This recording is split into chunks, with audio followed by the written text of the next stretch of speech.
Welcome to class 11 students. This is the continuation part of the chapter 16, body fluids and circulation.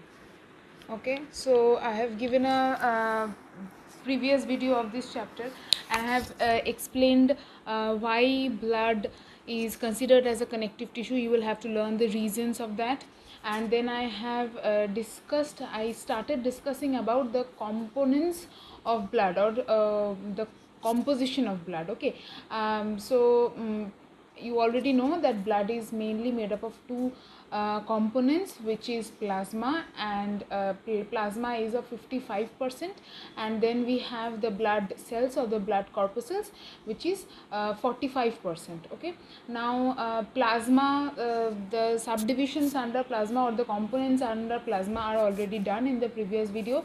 It mainly consists of water, 91 to 92% water, and then some other organic, inorganic and other substances like hormones, enzymes, organic substances, inorganic substances. All those things are found about 8 to 9% in the plasma portion of blood. Now we will continue from the blood corpuscles or the different types of blood cells that are found in blood. Okay, so let's continue.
Okay, so as I said that you are going to learn about all the different blood components in details. First, we are going to talk about the blood corpuscles or the blood cells.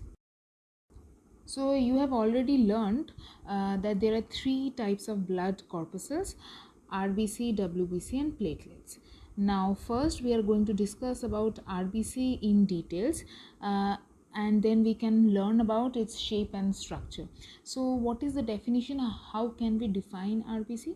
The blood corpuscles which are numerous. Numerous means in this particular picture you can see that the largest number of blood cells are RBC.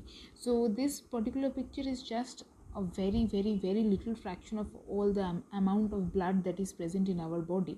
But from this picture you can get an idea that the majority of cells that are present in blood are RBCs. Okay, and then they are denucleated. Denucleated means they do not have a nucleus. Now about this I will discuss again later, but for now you keep it in mind that RBCs do not have a nucleus. Okay, they are also biconcave. Check the shape of the RBC here or any other RBC, that from both sides they are tapering towards the middle part and the outer part is raised, so concave from both sides. That is why it is known as biconcave, and its shape is circular disc shaped and chromoprotein containing. Now what is chromoprotein? A protein which has color. The word chromo means color. Okay, now I told you that the red color of RBCs come from hemoglobin because it is a iron containing blood protein. So that is why it is saying that chromoprotein, which is hemoglobin containing formed element or blood corpuscle. Okay, so this is what the general characteristics of RBCs are. Next I am going to talk about another term. Okay, so here is a term I have written here for you, which is known as erythropoiesis. Now what is erythropoiesis? The process of formation of RBCs is known as erythropoiesis. And where is it formed? It is formed in liver and spleen in the fetus. When the organism is still in fetal condition, then RBCs are formed in liver and spleen, and after birth they are formed in the red bone marrow, and this whole process of formation of RBC is known as erythropoiesis. Okay, now let me tell you one more thing which I've already previously I've talked about it, that RBCs are denucleated. They do not have a nucleus. But why is it so? All living cells need a nucleus in them. Nucleus is known as the brain of the cell. Then how is RBC surviving without a nucleus? Basically the absence of nucleus in RBC acts as an advantage for it. It is not that the nucleus is never present in the RBC. During the process of erythropoiesis the nucleus is present, and at the final stage of the formation of a matured RBC the nucleus gets destroyed or destructed, and this actually helps in creating up more space for the RBC to carry oxygen or carbon dioxide, which is its main function. So without nucleus the RBC can survive. Its lifespan is 120 days. So without without nucleus, RBC can survive up to 120 days, and then they get destroyed and new RBCs are produced. Okay, so this is the advantage of absence of nucleus in RBC. In your book you will find quite a few points written why RBC means, what is the advantage of this absence of nucleus in RBC. So you will have to learn that as well.